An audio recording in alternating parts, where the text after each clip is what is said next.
We are really excited to highlight today a little bit more in depth about what we did during this pandemic. Four of our pillars: distinguished academics, knowledge and action, empowered girls, and celebrated community. Those are the pillars of our Learn for Life signature program today. And that distinguished academics was really important as we started to tackle and figure out, how do you have school when it's virtual or remote? And how do you have it when it's hybrid? And how does it unfold? Specifically, we're going to take you into today middle schoolers' lives, because the middle school is a really precious moment for girls. It's really where you begin to find and define your voice and who you are, and all of those pieces of how you become an academician and start to study get solidified in those really important years. And so today, joining me for this great conversation is Sharon Baker. Sharon Baker is the director of the middle school, but has also almost 24 years, I was counting, sorry, I did the math, Sharon. I think it's 24 years of teaching experience in middle school. And she's focused a lot of her energies and has been even a speaker on the national stage on social and emotional development of girls. She helped co-author our book, Beyond Academics, which is an ebook on our website about the development of girls, and really kind of has done amazing work partnering with even standardized test companies to think about how social and emotional skills intersect with academic achievement. So she really is a national leader on that front. We also have Alex Franceschini, who is our department chair of our learning specialty department, but also really focuses on middle school as well. And Alex is our diversity liaison in middle school too. So understanding the whole child, all the parts and pieces of the child, and have each girl achieve their highest potential, and help teachers teach those girls and what skill sets and what new knowledge we can use to be able to do that well.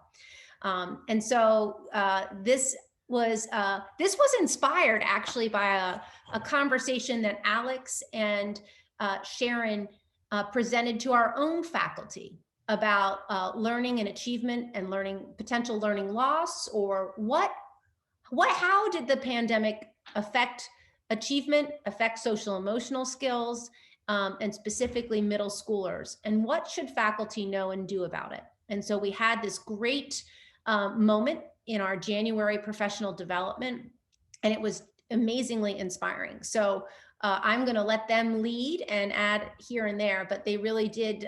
They are teachers of teachers, not just incredible professionals. And it is just an incredible privilege to work with them. So Sharon and Alex. Oh, well, thank you, Fran. Alex and I have joked quite a bit about the impact of this particular presentation, which we did because Fran asked us to put together some information about how the pandemic has impacted learning and education in a really truncated amount of time. So Alex and I have said all year long, we've taken 10 years worth of educational change and compacted it into a single year. And so thinking about, how do we capitalize on the growth opportunities? How do we readdress some of the learning loss that we might be feeling, and sort of what's out there nationally and internationally in education? And so we put together a presentation for the faculty, and we're adapting it a little bit for you today. And are very open to questions. So go ahead and pop those in as we're going through. We would love it to be kind of conversational. And so Alex, do you want to kind of kick it off? Sure. And Fran, that was lovely. Thank you for those lovely words. And Sharon and I think now we'll just take this act on the road, because we've had this conversation enough times that we can take over some larger arenas, I think. But I think that the impetus of Fran reaching out to us initially to ask was that at the end of 2020, there was a lot of information coming out specifically about schools that were yet to reopen. And fortunately for us here at HB, our students have been in school in person from our youngest learners all the way up through 8th grade regularly since the beginning of the school year, with the exception of a couple weeks to get oriented with the remote platform in case we needed to pivot, which is my new least favorite word.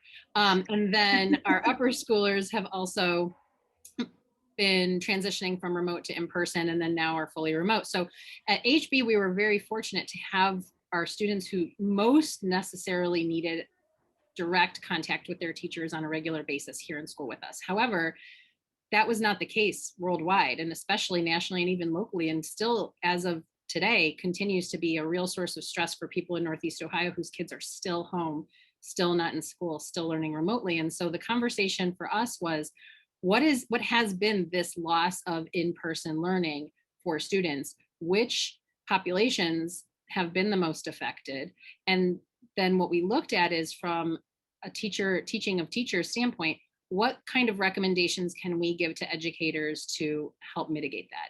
So it's no surprise that there's been learning loss. It's no surprise that the hardest hit communities have been students with disabilities, communities of color, communities that have low socioeconomic status.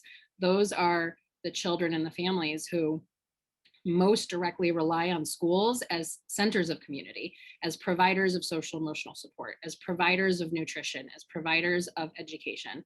And so that impact has been immense. And I have looked at it, and I've read quite a bit of other researchers that have talked at years lost, right? And not just years lost in education, but years lost in life. When you're talking about taking away learning from children, that restricts access to future employment, which restricts access to healthcare, which restricts access to good health. And so now we're looking at lifespan and loss of life for generations. And this is something that is very big and will, I think, continue to be a bigger conversation over the next decade, because we're going to see that impact. Here at HB, we have seen our students specifically struggle emotionally. Our social emotional difficulties with our students continues to be a real challenge. While we're here in person, it's lovely, but there's a lot of protocols that we have to follow, and the isolation is very real. And when we're talking about middle school students, we're talking about children who are going through incredible physical and emotional and hormonal changes already. And so then to add on top of it, loss of access to relationships, loss of access to touch, loss of access, and an increase on digital communication, which we all know can really affect brain development. All of these things are really colliding. And so it's important for us to share with our teachers the things that they need to keep in front of mind when they have kids in front of them. And I think to add on to that, Alex, these are the questions that we get from parents as well. These are the concerns at home as well, is, how is she doing? She seems very sad. She hasn't been able to get together with her friends. She doesn't have the normal things that she might have opportunities to practice, like having a sleepover or organizing a play date. Our students who are new to Hathaway Brown had an unbelievable transition this year, in the sense that normally we would partner them with families, and we would recommend play dates, and we would recommend outings. We would have in-person activities to help them make friends, and we just weren't able to do that in the same way this year. And so those things often are on the forefront of parents' minds. And quickly behind that is she going to be okay? Will she be able to do this work? And I think, Alex, you touched on too, students in middle school, especially developing those executive function skills. Relying on digital format is not always the best thing for them. I know my email inbox tends to get a little out of control, and I lose things. And certainly middle schoolers can take that idea of a messy locker and you put that into a digital format, and it just explodes, and it can become so overwhelming for them to be able to readjust. And so a lot of our work this year has been around organizational skills. How do you get control of your digital agenda? Normally we would check out at the end of the day with someone. How do we do that if we're remote? And how do we recapture some of those moments that can really solidify understanding of content areas? Oftentimes when we're in person, we can see that a student is not getting it. We can see that she's glancing at her neighbor's paper to try and to track, like, am I on the right page? Am I, she's looking around the room. And so we can see that confusion really easily. It's really hard on a screen for a teacher to be able to see that a kid is not getting it. What we can see on the screen is when they're like cracking up, looking off to the side, and clearly whatever we're discussing in class, we think we're very funny, but we're not always that funny. So the level of distraction is significantly different when they're on screen. And so how does all of that impact the overall pace of the class? How does it impact how deeply the students can get through the content? Those are all concerns on the students' minds, the teachers' minds, the parents' minds. It's been an interesting influx of work this year. Yeah. I was thinking too about, one of the attitude switches that I've noticed is that now girls really appreciate being in school differently than they did before. And it's almost feels, well, it is a privilege, right? And you can even see socioeconomically different groups that have been privileged to be in school because their schools have been able to meet those needs and such.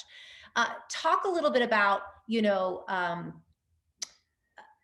maybe about kind of the social and emotional pieces of that are affecting achievement, because that's what you're saying, Sharon, is, it has been really much more difficult for girls. And layered in there, so that people know, is we did have a tragedy last year where we lost one of our rising 7th graders. And so you add that layer of grief. You can't have the same traditions the way you start off school years. You can't have, you have this grief where you can't be together to work through that as 7th graders. And so we've really had to focus on social and emotional, and it's given us insight into achievement in ways that we didn't have before. And I think, Fran, too, one of the things about that is typically middle school is when, if a student is struggling with anxiety, with depression, with attention, that's when it becomes obvious, to the point that we start to dig into it and talk about interventions and look at things. And so exactly what you're describing, we have this huge trauma and this huge loss that's directly affected our entire community of students. So we have students that are bringing that into the space. We have students who are growing and changing, and their bodies and their brains are changing. We have some of those same students who we already knew were struggling socially or emotionally, had some mental health issues that they were working through with their families. And then we also have this whole other group of students who were already at risk of that, but we didn't know it yet, because maybe they're new 5th graders, maybe they're new to the community, maybe 7th grade is the year when it was going to flare up. And those opportunities for us to notice those things are diminished when everybody's on a screen, or they are diminished when all of the focus and attention is going on making sure that your materials are organized, and not paying attention, not recognizing the fact that the quality of your work has slipped. Because are you distracted? Are you anxious? Are you depressed? Are you so sad at the loss of your friends? And it's very difficult for us to kind of parse through some of those things and come up with one common solution. And what we're noticing is that it's taking a lot more time. It's taking us so much more time to problem solve issues as they arise. And for teachers, we're all about action. We're problem solvers. If there's a problem, we'll give you a solution. And Sharon and I have had so many conversations with teachers this year saying it's just going to take time. We can't say this is true or that is true, because there's so much in the mix that to parse through it is just incredibly difficult. We have a question, which is a really interesting one, which is some folks have read articles that students are actually thriving in remote environments. Are you seeing that from any HB students, and what might that look like moving forward when we go to a new normal? Sharon, I'd love your thought on that in middle school. I can probably answer that a little bit with the upper schoolers, but why don't you take that with middle school, and I'll add on after. Yeah, it's interesting, because I think that my take on it in middle school will blend into your upper school discussion, in that I will say that the 5th and 6th graders 100% are not thriving if they are remote. They are disasters. And that is where we do a ton of work around executive functions and how to plan for a long-term project, and a lot of work with how do you become a community member, how do you develop leadership skills, all of those pieces. The older they get, the better they do. So the 7th graders I have who are choosing to be remote this year, and this was true last year too, when we did go fully remote from March until the end of the year. The older kids did significantly better than the younger kids, significantly. And that makes sense because they are better at being able to independently manage. They loved being in charge and being independent. They loved being able to decide when they were going to do something. They loved being able to decide how they were going to do it. And so the older girls did a much better job adapting, hands down. The 8th graders this year in particular are performing, the ones who are choosing to stay remote are really performing quite well. And I think it's because, again, they feel that they can navigate a situation really independently, really well. And it's not all the 8th graders, it's the 8th graders who are already really high performers. They are really taking it to another level. So 8th graders who were struggling are holding it together, but 8th graders who were really high performers are like going way above and beyond. And I think one of our 8th grade language classes has completed their curriculum already in March. They completed the entire year's worth of curriculum that they normally would go through. They're already done because they were hungry for it and just went for it. And so that makes sense to me, because oftentimes in a classroom, they might feel that they are waiting for the rest of the students to answer, to dialogue. So what they're doing is they're not listening to their peers necessarily, and they're moving on in the content. So they're able to kind of do both at the same time. Kids who have really strong executive function skills can manage that and can survive really well. But the kids who have any sort of struggle, whether it be social, emotional, or academic, and they usually are tied together, fall apart. So it's in my 5th and 6th graders, they really have a hard time. I see a question about how many students are choosing to be remote, and that falls along the same lines. So the largest group that I have is my 8th grade group. And I have no 5th graders who are remote at all. I had, at the beginning of the year, I had 2, and they each came back at different points, but now my whole 5th grade is back. My 6th grade also, at the beginning of the year, I had a good chunk, and they came back within a month. So I have just 3 6th graders, and 2 of them are remote because they are, or 4 6th graders, and 2 of them are remote because they're not located in Ohio right now. And then Alex, I think it's 4 7th graders, and 2 are coming back after spring break, and then I have 7 8th graders. And of the 8th grade group, when you were talking about the ones who are thriving are the ones who are also on the higher end of our 8th grade class, there also are more introverted students. Yes. And so when you think about HB and your experience at HB, and there's so much collaboration and so much conversation and so much group work and so much, right? For some of the students who are like, it's too loud, like there's too much noise. I just want to get my work done.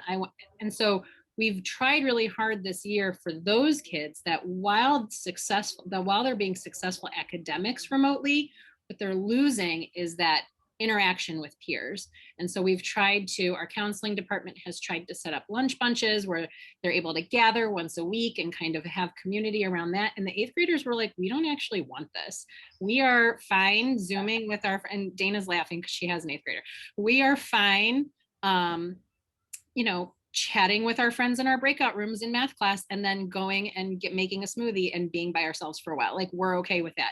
But that is something to think about going ahead, and whether or not do we continue to offer a remote only option for students. I worry that the more, and we are seeing that the more students are isolated, the more apt they are to develop mental health disorders, the more apt they are to show cries for help. And so those are things, and parents aren't necessarily, while we are as parents very in tune with our kids, we are also maybe sometimes we just kind of compensate and say, oh, well, it's just this. Whereas teachers, since none of you are my children. I'm going to pick up on little things because I'm not as invested in you emotionally as your parents are. So if I notice something that's behaviorally different or off, it's a lot easier for me to go to somebody and say, I noticed this today about this student and it gave me pause. And then we can kind of triage and have these conversations around something that might be happening with a kiddo. And when they're remote, we can't do that, because when they're remote, we only see the presentation that they give us. We can't go into their homes. We can't, there's a lot of things that otherwise we would be able to do if we were in person. And exactly as you described, middle school is the high school situation. We have all of our ninth graders pretty much are back, but our largest number of remote students continue to be our seniors, who, senior year in March, you kind of want them developmentally to fall out of love with high school, right? They're supposed to go to that next space. You've done your job well if they're ready. And so we're in a good spot there. But what's interesting is, so we have about 360 in the 9th through 12th grade. And just this week, we hit 300 students back, which is a number I know because it's how many seats we have in the dining hall as it's reconfigured for COVID, very spread out all over the atrium, all over the black box. I mean, it's our every place that could be a dining hall area is now a dining hall area with some distance. And so girls are coming back. And those ninth graders who are new at HB, gosh, it's been a hard social year for all the same reasons it was for those fifth graders moving up with all the new responsibilities. But once you get to be a senior and you know your friends and you know your safety net and you know your teachers, you didn't need quite as much hand-holding. So much of that is similar. I'd love, Sharon, if you could comment a little bit, when we think about going remote, it really has been to protect girls from COVID, right? If there's something at home or you're thinking, you might have gotten exposed. But what we're also now seeing is a little bit of, I don't want to go to school because maybe it's going to be uncomfortable with friends. Or now they're using that perhaps as an avoidance tool. And that's really caused kind of a curveball in how we triage, as you were saying, Alex. That's really caused us pause to be too flexible with remote. Can you comment a little bit on that, Sharon? Because that's really insight into the social emotional.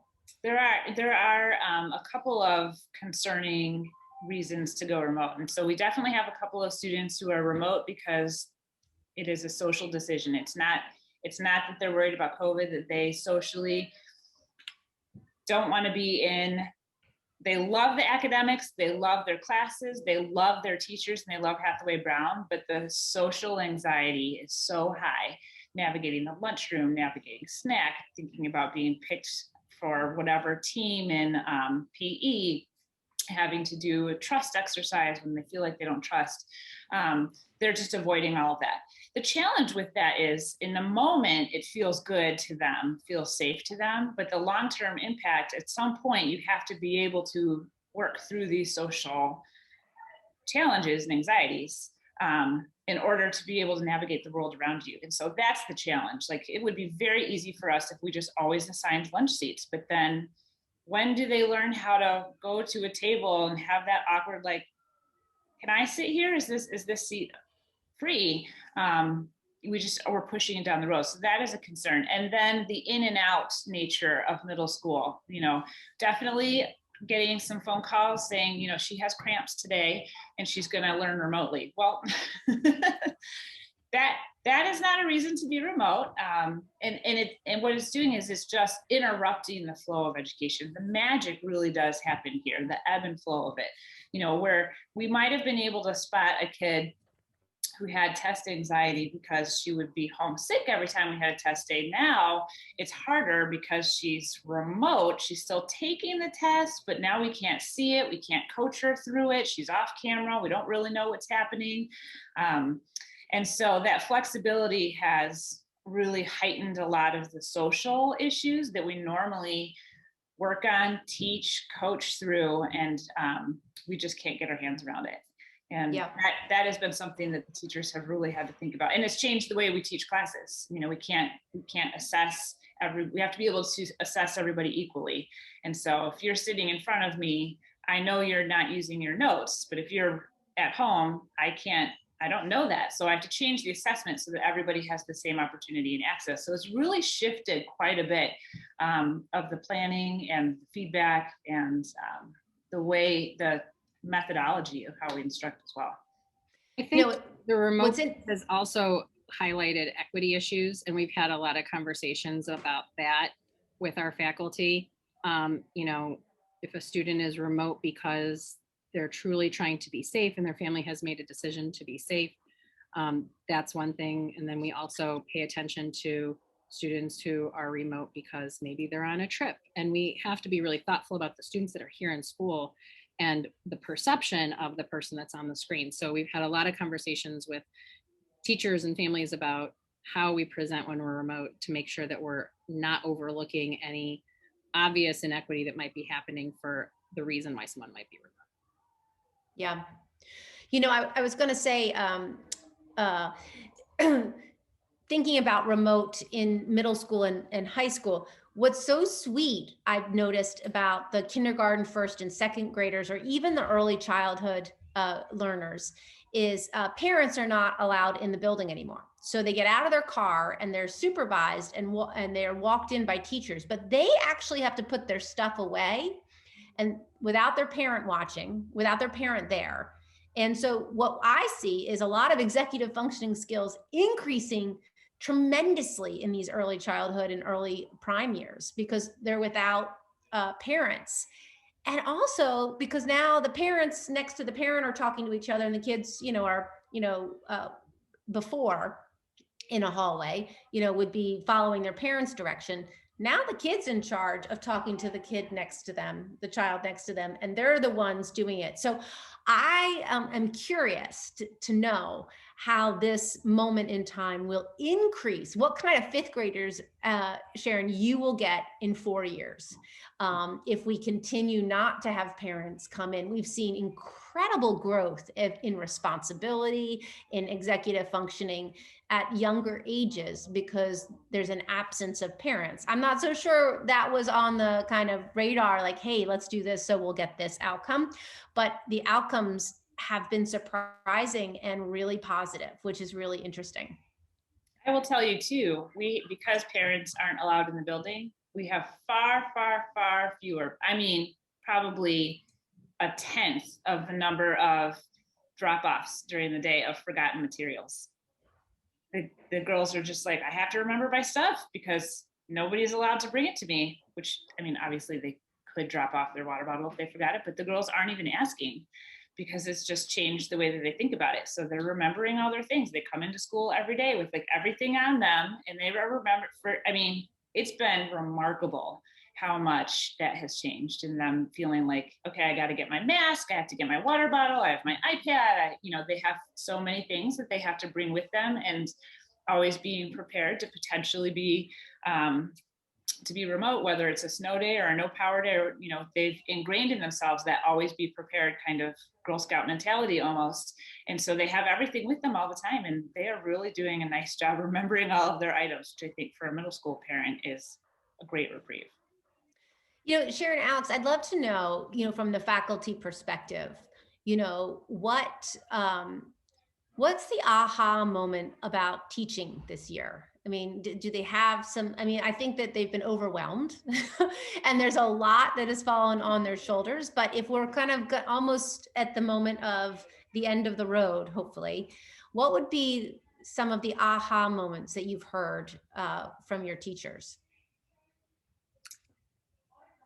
The aha moment, I'm waiting for an aha moment. I think the aha moment I'm waiting for is what we're kind of shifting towards, which is needing the teachers to recognize that it's going to be a couple years before they ever have students in front of them again that are as prepared for their class as the students that they think they have, right? So they are not there yet.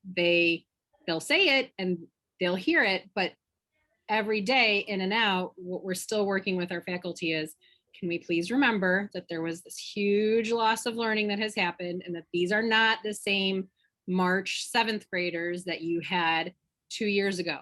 Totally different kids. You actually more have April 6th graders than March 7th, right? Like we have to really get these. And this, so when you're a teacher, and if you think about it, if you've been teaching a similar grade or a similar subject for a very long time, you fall into this very successful pattern and routine, and it's been incredibly disrupted, and it's very hard to remember that. And so that is the aha moment that I'm waiting for, is when we all as teachers look at our curriculum and go, I need to slow this down a little bit. I should actually really change this a bit, which is part of what Sharon and I presented to the faculty, was looking at your curriculum and deciding, are you really focused on an end result, or are you focused on a learning process? How are you grading? How are you assessing? How are you providing feedback to students? Because these are different kids than you're used to having. Right. Yeah, and I would say for me, hearing the teachers really, one, they're surprising themselves with how capable they are of flipping something. And when they flip it, it's really impactful, and how excited they get about that.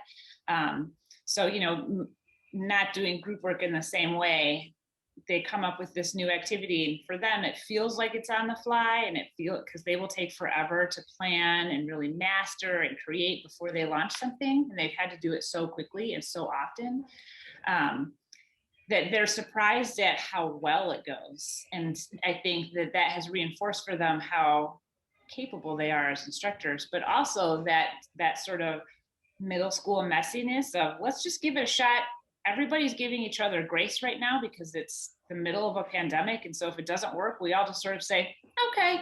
And that freedom for them has been really wonderful. And so how we capture that and repeat that without a pandemic is what I would like to work on, because I love that inspired creativity and that opportunity to say, oh wow, that didn't work out, or oh my gosh, that worked out so much better than I could have ever expected. And that has been really special. I love the way you articulated that. There is a lot of grace in the building, right? There is between colleagues, between parents. I think that everybody's been very generous and compassionate. And I think that's really helped the teachers hold up. It has been an emotional year. I think that there is light at the end of the tunnel. Tomorrow is our second vaccination day. So everybody is getting vaccinated tomorrow. We have Friday off because this is being our second vaccination day. 20%, I think, of the adults react negatively to the second vaccination, and we don't have enough subs, because our subs are also getting vaccinated, to potentially have 20% of our faculty not on campus. So we have 2 extra days right before spring break. I mean, that certainly is a positive thing. But it has been a taxing year. Teachers everywhere, not just at HB, have done extraordinary duty. And certainly when I think about what Sharon said, 10 years of education change in 1 year. I mean, I think in the last 12 months, it's been a revolution. Mm-hmm. And I think in time, it will feel empowering. But right now it feels exhausting. And I think folks are really excited about this break. And thinking of teachers as essential workers, I guess, right? Like every essential worker that's out there is exhausted, whether it's a medical professional or someone who works at a grocery store or, teachers. So it's a lot, but here we are. Yeah. It is 12:38, and we can take one more question, or maybe Sharon and Alex, maybe you could say one final thought on your mind as you kind of think about your middle school, your precious middle school, and where the girls are. I mean, I think we're really proud of all of our girls. I'm really proud of the entire faculty for the way that they've rallied around this and the courage that they've had in the face of all of this. Certainly very anxious, certainly exhausted, but they are hitting it out of the park every single day. And it's just incredible. I think you would be very, very, very proud. You should be proud of your school and the way that they've forged ahead in these circumstances. And these girls, man, they are hilarious. They give us light every single day. They make us laugh constantly. And so it's been wonderful to have that energy. I can't imagine how much harder it would have been if we had been remote all year, because having that energy of those middle schoolers around us and all the girls, even seeing the little babies roll through the hallways has really made it at the end of the day, we can be like, oh my gosh, that was so sweet. I got to laugh all day long because these girls are just so much fun. I was going to talk about joy too, and how much we are able to celebrate being together, and how delightful the sounds are, even as slightly muffled as they may be. How wonderful it is to just hear laughs of faculty, of students, hear desks sliding around floors and clomping up and down stairs. I mean, it's been, for all of the things that have happened that could have brought the spirit down, the spirit is still strong. So that's enough reason to come to work every day, for sure. Well, you guys are extraordinary leaders in the school, and certainly in the middle school. And I would echo just how deeply, just deeply grateful for what our teachers have been able to do and how extraordinary they really are. I mean, we really have such a talented group of professionals who care so deeply. And I think you see that in the joy. So thanks everyone. 40 minutes with Fran, and so glad you could join us. If you have other questions about the pandemic or middle school, please feel free to email me or reach out. I do know that we'll do some next alumni magazine will feature some stats and some more information, because folks really do want to know, how did the HB fare during the pandemic? I think we still have brown and gold days. They weren't run a little differently, but there are still brown and gold days. There's still screeching middle school giggles, still a lot of fun things going on. Still apple crisp served in the dining hall, and we're still trailblazers. So thanks everyone for joining, and thanks again, Dana, for this opportunity. Have a great afternoon. Thank you, everyone. Thank you.